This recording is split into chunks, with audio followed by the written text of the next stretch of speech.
नमस्कार। आज हम लोग देश की जीडीपी और बढ़ती महंगाई पे आम आदमी पर क्या असर पड़ रहा है और देश की आर्थिक नीतियों में क्या बदलाव लाने की ज़रूरत है, इसके बारे में चर्चा करेंगे। जैसे कि आपने कुछ न्यूज़ भी पढ़ी होगी तो पिछले 2-3 दिनों से जीडीपी देश की अर्थव्यवस्था में जो हमारी जीडीपी ग्रोथ रेट है, उसकी दर में कमी होना और असंगठित क्षेत्र के जो स्मॉल स्केल यूनिट्स हैं, उन पे क्या प्रभाव पड़ा है उसका और किस तरीके से बेरोज़गारी और महँगाई बढ़ रही है और खुदरा व्यापार, रिटेल इन्फ्लेशन और होलसेल इन्फ्लेशन पे सरकार नाकाम रही है उसको कंट्रोल करने में। इसके बारे में चर्चा करेंगे कि ऐसा क्यों हो रहा है।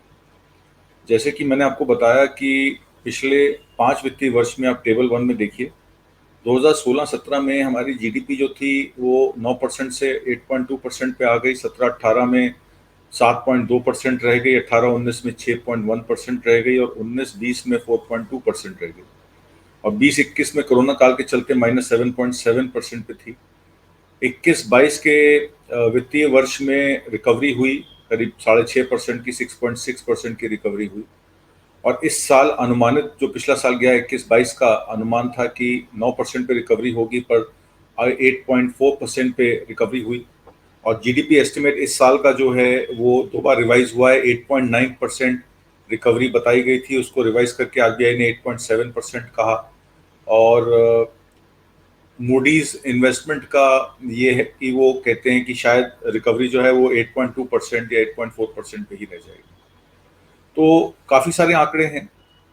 इन्फ्लेशन, सीपीआई इन्फ्लेशन जो कहते हैं होलसेल इन्फ्लेशन, वो 13% पार कर चुका है। रिटेल इन्फ्लेशन 6.5-7% पे, 6.9 to 7% पे है।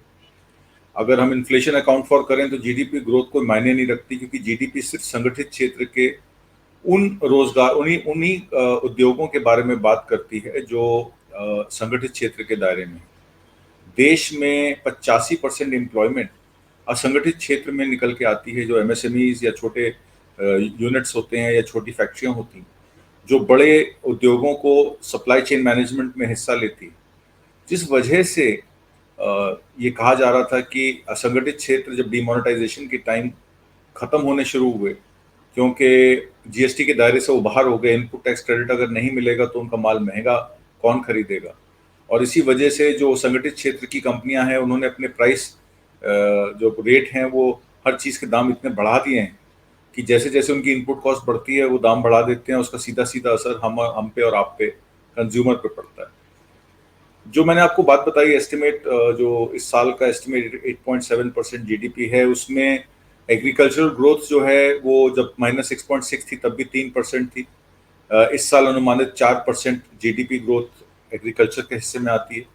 इंडस्ट्रियल ग्रोथ का आंकड़ा है कि 9.8% पे ग्रो करेगी।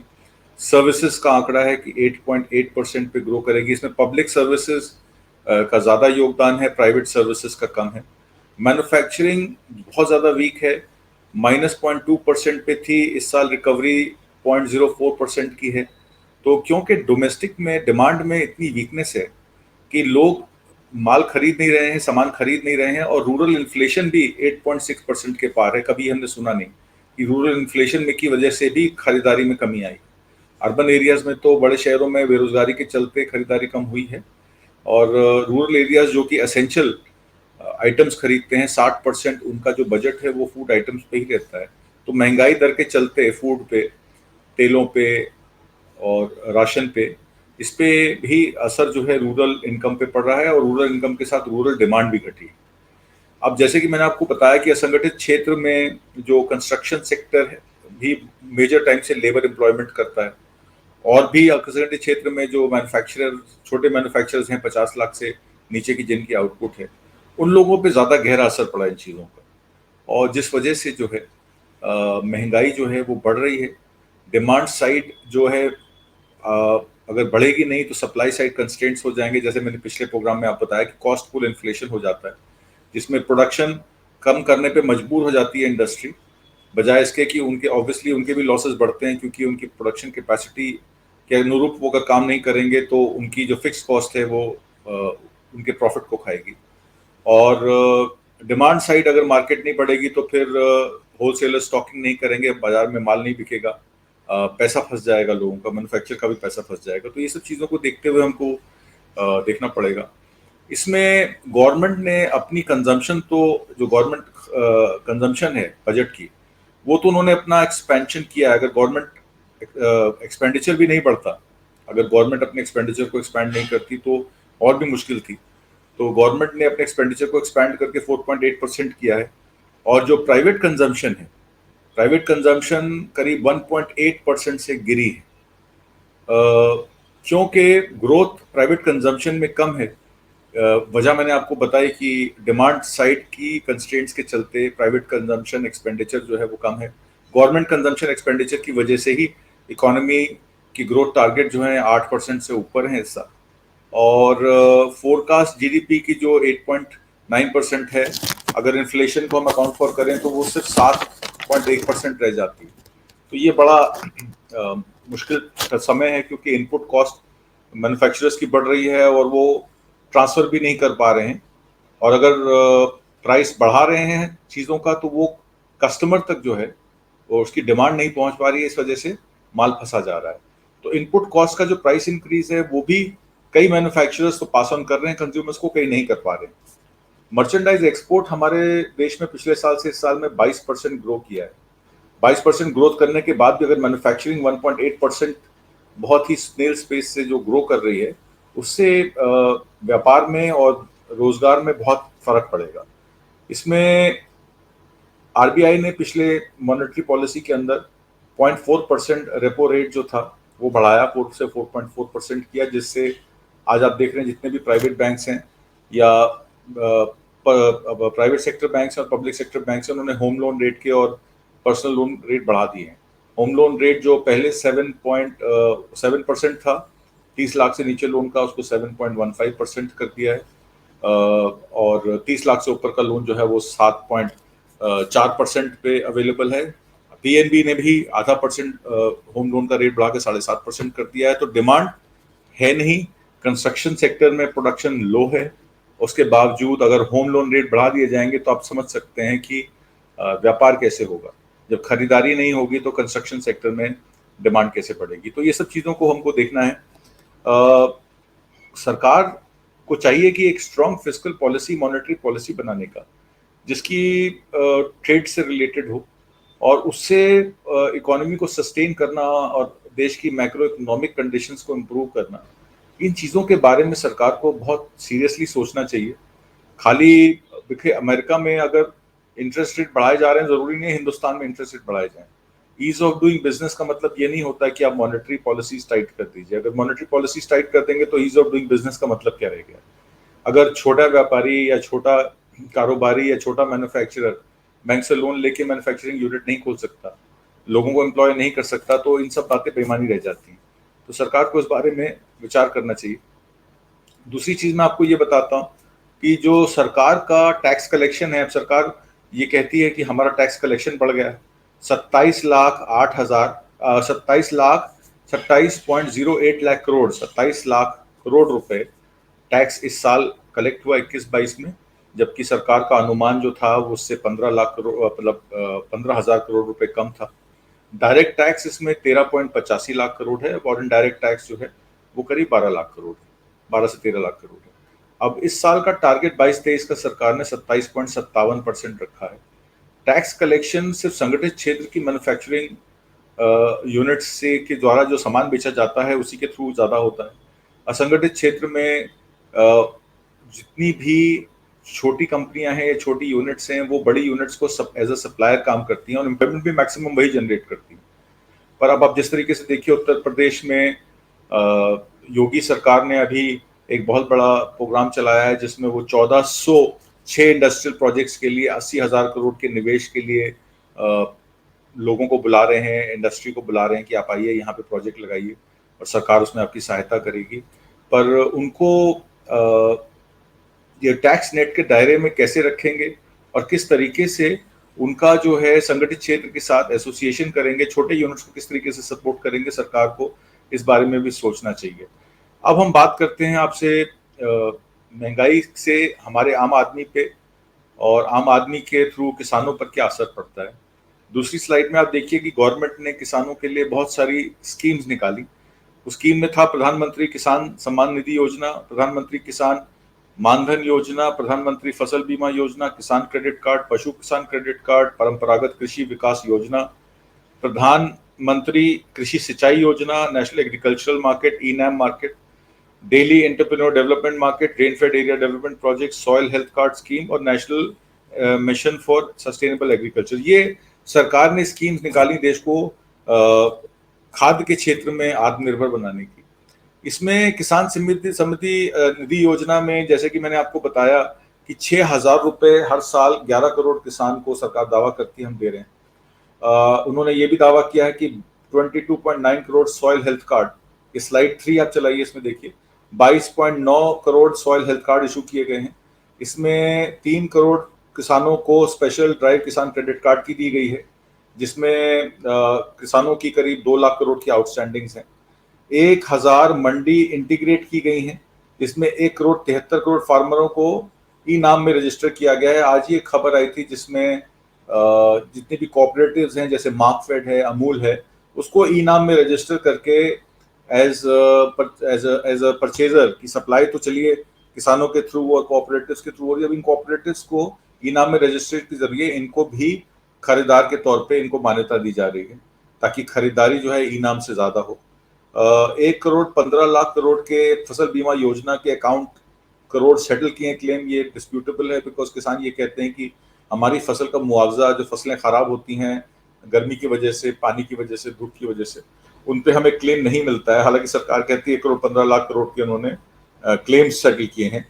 एग्रीकल्चर इंफ्रास्ट्रक्चर फंड जो 1 लाख करोड़ का डेवलपमेंट के लिए बनाया गया था 2020 मई में कोरोना काल के द्वारा, तो वो अभी तक उसकी स्पेंडिंग के बारे में कहाँ वो पैसा खर्च हुआ और वो इंफ्रास्ट्रक्चर किस चीज का बनाएगा या कहाँ पे उसकी उसको पैसे को एलोकेट किया गया है, इसके बारे में सरकार ने अभी तक क्लियर पिक्चर नहीं दी है। दूध के प्रोडक्शन में हम लोग ग्लोबल मार्केट से करीब 25% से ज्यादा है। मतलब कि अगर देखा जाए तो दूध में हमारी आत्मनिर्भरता ज्यादा है। दूध की प्रोडक्शन हमारे देश में ठीक ठाक है। मिल्क पाउडर हमारा इंपोर्ट कम होता है। श्रीलंका में आप समझिए कि मिल्क पाउडर जो है $600 मिलियन का मिल्क पाउडर ही इंपोर्ट होता था, क्योंकि उनकी मिल्क प्रोडक्शन कम थी, जिसकी वजह से उनके आर्थिक संकट आया। हमारे यहाँ ये आर्थिक संकट कम है दूध का, क्योंकि दूध की प्रोडक्शन ग्लोबल मार्केट से हमारी कहीं बेहतर है। तो वो उस बार 44% इंक्रीज होके 8.4 लाख करोड़ की हुई। जो 8 करोड़ लोगों हाउस होल्ड, जिसमें किसानों के भी हाउस होल्ड आते हैं, जैसे 11 करोड़ किसान हैं, उसमें 8 करोड़ किसान वो गिने जाते हैं जो जिनके घर में गाय भैंस हैं। तो उसकी मिल्क प्रोडक्शन बढ़ी है। एक 8 करोड़ 44 लाख करोड़ रुपए की, 8.4 लाख करोड़ रुपए की हर साल जो है लाइवलीहुड देती है वो किसानों को। मत्स्य संपदा योजना में इकोनॉमिक वेलफेयर के जरिए 2.5 करोड़ रुपए फिशरीज और फिश फार्मर्स को दिए गए हैं, और मिनिमम पेंशन 3,000 रुपए स्मॉल और मार्जिनल फार्मर्स की जिनकी 60 साल से ऊपर की उम्र हो चुकी है, पीएम किसान मानधन योजना। तो ये सरकार ने हाईलाइट किए हैं प्रोजेक्ट्स, ये हमने किसानों को दिए हैं ताकि किसान आत्मनिर्भर हों और देश की खाद्य सुरक्षा के ऊपर काम कर सकें। चौथे टेबल में मैं आपको ये दिखाना चाहता हूं कि जो इनपुट कॉस्ट है प्रोडक्शन की, उसके बढ़ने से जो एफएमसीजी कंपनियां हैं उन्होंने किस तरीके से दाम बढ़ाए हैं, उसके बारे में ये जिक्र किया गया है कि मान लीजिए ब्रिटानिया टाइगर ग्लूकोज का बिस्किट अगर 124 ग्राम का था 10 रुपए का, तो उसकी जो वेट है उसको 100 ग्राम करके 10 रुपए का किया गया, 24 ग्राम उसमें से निकाल दिया गया। इसी तरह से सनविस्ट बिस्किट ग्लूकोज में भी सेम चीज की, 38 ग्राम के बिस्किट पैकेट में 32 ग्राम नेट वेट हो गया है, 6 ग्राम निकाल दिया गया है। पार्ले क्रैक जैक बिस्किट में 83 ग्राम में 71 ग्राम निकाल के 12 ग्राम वजन कम किया गया। और शैम्पू में 700 ml की बोतल को 680 ml करके 20 ml उसमें से निकाल दिया गया, कीमत उसकी 1,099 रुपए ही रह गई। सर्फ एक्सेल डिटर्जेंट बार जो 10 रुपए का आता था पाउच, उसमें 95 ग्राम को 83 ग्राम करके 12 ग्राम उसमें से निकाल दिया गया। अगर इन चीजों का हम आकलन करें तो ये समझिए कि 25 से 50% साबुन पे, बिस्किट पे, खाने पीने के छोटे मोटे सामान पे ये एमआरपी बढ़ी है, क्योंकि ग्रामेज रिडक्शन किया गया है। और 4 से 18% प्राइस हाइक जो है डिटर्जेंट पे, ये पिछले फरवरी से अप्रैल, 3 महीने के अंदर फरवरी, अप्रैल और मई के महीने में 4 से 18% तक की इंक्रीज की गई है। और इन्हीं 3 महीनों में टूथपेस्ट का प्राइस भी जो है वो 2% से 18% बढ़ा है। और कुछ शैम्पू ब्रांड्स जो हैं वो 47% तक बढ़ गए हैं। और जो जैसे कि मैंने आपको बताया कि खाद्य में हमारे यहाँ ज़्यादा प्रोडक्शन व्हीट और राइस की होती है, डाइवर्सिफिकेशन ऑफ क्रॉप्स इसलिए नहीं है कि एमएसपी जो है वो सब क्रॉप्स पे अगर सरकार देना शुरू कर दे।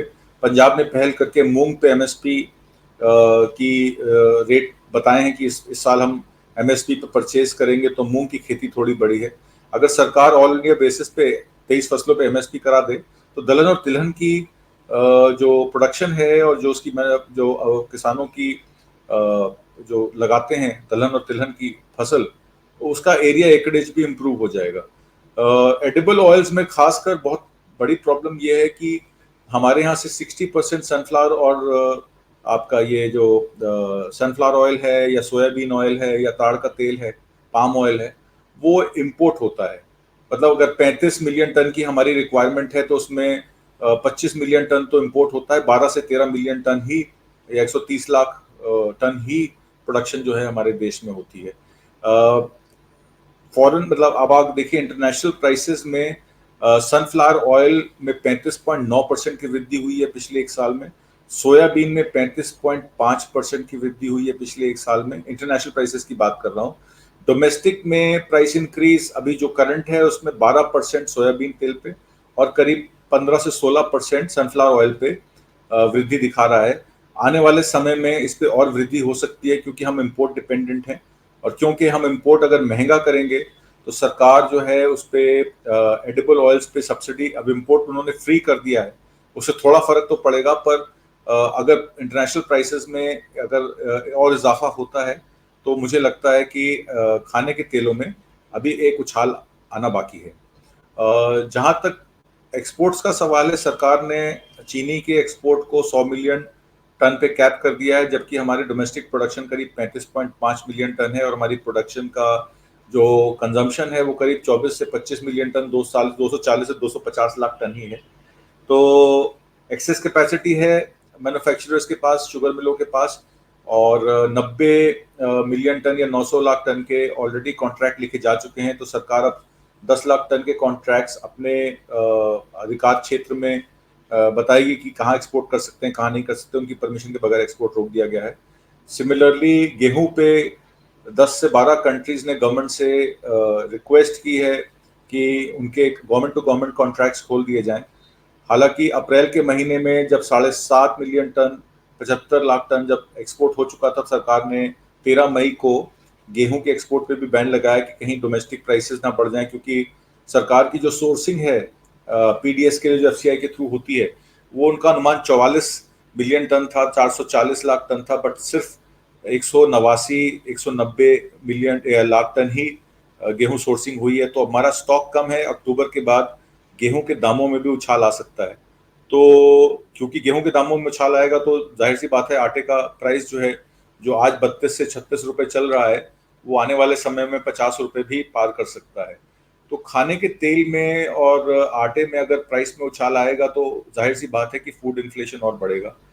डोमेस्टिक प्रोडक्शन हमारी जितनी है वो हमें आत्मनिर्भर कुछ फसलों पे जैसे राइस है, पैडी है और व्हीट है। राइस पैडी में हमारा जो स्टॉक है वो करीब 550 लाख टन का है, इसलिए पीडीएस डिस्ट्रीब्यूशन इस साल की दिसंबर तक तो अक्टूबर तक तो मेंटेन की जा सकती है। उसमें क्या करेंगे वो आटे को रिप्लेस करके चावल राशन में ज़्यादा देंगे। पर उसके बाद अक्टूबर के बाद क्या होगा इस बारे में सरकार को सोचना पड़ेगा। फर्टिलाइजर सब्सिडी भी सरकार की जो है वो 1.64 लाख करोड़ से 2.5 लाख करोड़ हो गई, क्योंकि इंटरनेशनल प्राइसेस में फर्टिलाइजर्स की सब्सिडी का पैसा बढ़ गया है। और क्योंकि किसानों को आय उनकी दुगनी करने की जो सरकार ने वादा किया था वो अभी अगले 5 सालों में भी नजर नहीं आ रहा। 2022 का टारगेट था, सरकारों ने कहा था किसानों की आय दुगनी हो जाएगी। अब किसानों की इनपुट कॉस्ट तो दुगनी हो गई, किसानों की लागत तो दुगनी हो गई, पर किसानों की आय आधी हो गई। और जिस तरीके से इंटरनेशनल प्राइसेस बढ़े भी हैं गेहूं के, और गेहूं का किसान खुद ही पेस्टिसाइड्स पी के आत्महत्या कर रहा है क्योंकि वो अगली फसल की तैयारी नहीं कर पा रहा है। तो ये एक बहुत बड़ा विषय है। सरकार को आत्मनिर्भर अगर देश को बनाना है तो देश के किसान को, देश के आम नागरिक को आत्मनिर्भर बनाना पड़ेगा। अगर डीए बढ़ता भी है 17.5% से सरकारी सेक्टर में या पब्लिक सेक्टर में, वो तो चलिए अपने आप को इन्फ्लेशन से कवर कर लेंगे, पर जो प्राइवेट एम्प्लॉय है, जो प्राइवेट अपना काम करता है, जो छोटा मोटा बिजनेसमैन है, जो छोटा मोटा कारोबारी है प्राइवेट सेक्टर में, या जो लेबर है मनरेगा में, या जो असंगठित क्षेत्र में लेबर कंस्ट्रक्शन वर्कर्स हैं, वो इस महंगाई की दर से अपने आप को कैसे बचाएंगे? ये एक बहुत बड़ा सवाल है। सरकार का दायित्व बनता है as a social welfare state इन लोगों के बारे में भी सोचे और इस तरीके से चीज़ों को बताए। लास्ट में ये स्लाइड में आपको दिखाता हूँ, ये मिडिल क्लास परिवारों को कैसे महंगाई आहत कर रही है। 2021 से 2022 में परसेंटेज चेंज जो बेसिक इंडल्ज फूड आइटम्स में और नॉन फूड आइटम्स में आया है, उसमें अगर आप फूड आइटम में देखें तो घी 5.5% से बढ़ा है, ब्रेकफास्ट सीरियल 8.5% से, नमकीन 8% से, बासमती राइस में 36.6% से महंगाई बढ़ी है, प्राइस चेंज हुआ है। एसेंशियल ब्रांडेड फूड्स में मिल्क 4.7%, आटा 6%, सूजी 6.3%, मैदा 11% और ब्रेड 11.6%। एसेंशियल नॉन फूड में बेदिंग सोप 25.8% और डिटर्जेंट 4.7%। और non food item perfume, hair colour, shampoo पे 8.5% से 7.5%। तो ये जो इंक्रीज इन प्राइस चेंज हुआ है, चाहे वो ग्रामेज कम करके हुआ हो, चाहे चाहे वो प्राइस बढ़ा के हुआ हो, ये हमारे देश के लिए मुसीबत की बेस बनता जा रहा है। और अगर महंगाई पे हम लोगों ने एलपीजी, आपको गैस का जैसे पता है कि 1,000 से ऊपर सिलेंडर हो गया है, पेट्रोल डीजल की मार जो है वो एक मध्य परिवार को, एक एक मिडिल क्लास फैमिली को किस तरीके से उनके बजट को अफेक्ट करती है। तो सरकार से सवाल पूछे जाने चाहिए कि ये सब क्यों हो रहा है और सरकार किस तरीके से महंगाई पे और देश को आत्मनिर्भर बनाने में और देश के आत्मसम्मान को मेंटेन करने में क्या करना क्या कैसे उसकी पॉलिसी है, क्या फिस्कल पॉलिसीज, ट्रेड पॉलिसीज या मॉनेटरी पॉलिसीज लेकर सरकार आती है ताकि देश की मैक्रो इकोनॉमिक कंडीशंस जो हैं वो इम्प्रूव हों। इन्हीं सब बातों के साथ, इन्हीं विचारों के साथ मैं आपसे विदा लेता हूँ। अगले शुक्रवार फिर किसी नए सब्जेक्ट पे मिलेंगे, तब तक मुझे आज्ञा दीजिए। नमस्कार।